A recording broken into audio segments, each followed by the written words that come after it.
အားလုံးပဲမင်္ဂလာပါ AN Sport Channel ရဲ့အောင်မြင်ရအောင်ပွဲချေမှုတုံတက်ချက်အစီအစဉ်နဲ့ပြန်လည်ကြိုဆိုလိုက်ပါတယ်ဒီနေ့မှာတော့တနင်္လာညပွဲစဉ်တွေထဲက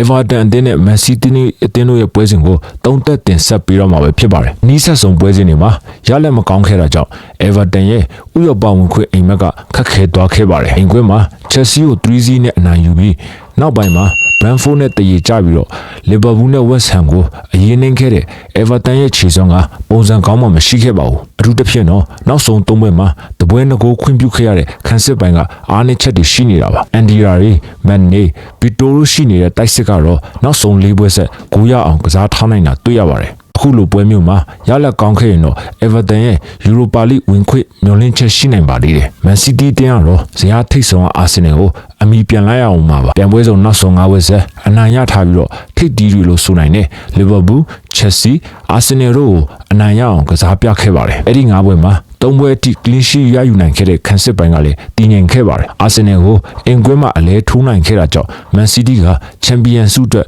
ပိုပြီးအလေးတာသွားတဲ့အနေအထားမှတော့ရှိနေတာပါ။အဝေးကွင်းနောက်ဆုံးနှစ်ပွဲစဉ်မှာပေးကိုမဲ့နိုင်ပွဲတွေပုံဖော်ထားနိုင်တဲ့ Man City ကဒီပွဲမှာလည်းသူတို့လိုချင်တဲ့ရလက်အတွက်ထိန်ကစားအောင်မှတေးချပါတယ်။ Everton ကရလက်တွေထိုးကြရတယ်ဆိုပေမဲ့အင်ကွင်းကစားဖို့မှာကြောပါတယ်။ Everton ဟာArsenal, Liverpool တို့လိုထိပ်တီးအသင်းတွေနဲ့အနီးဆက်ဆုံးတွေ့ဆုံမှုတွေမှာအရေးနှိမ်ထားတာကြောင့်ဒီပွဲမှာလည်း Man City ကိုအသာရဖို့တော့အခြေအနေနေပါလွန်းပါတယ်။တစ်ချက်တတိပြုရမှာတော့ဖွင့်လှစ်မှုနဲ့ Man City ရဲ့ Champion မျှော်လင့်ချက်ဖိအားတွေပါပဲ။ Arsenal, Burnley, Southampton တို့ရဲ့နောက်ဆုံး၃ပွဲမှာ Man City ရဲ့အနိုင်ရလက်တွေကတကိုးကွာအနေထားမှာပဲရှိခဲ့တာပါ။ဒီပွဲမှာလည်း Everton ကိုငကိုးပြတ်ဖို့ခက်ခဲပါလိမ့်မယ်။ဒါကြောင့်ဒီညမှာတော့ Man City ကိုညှင်းပယ်ထားချင်ပါတယ်။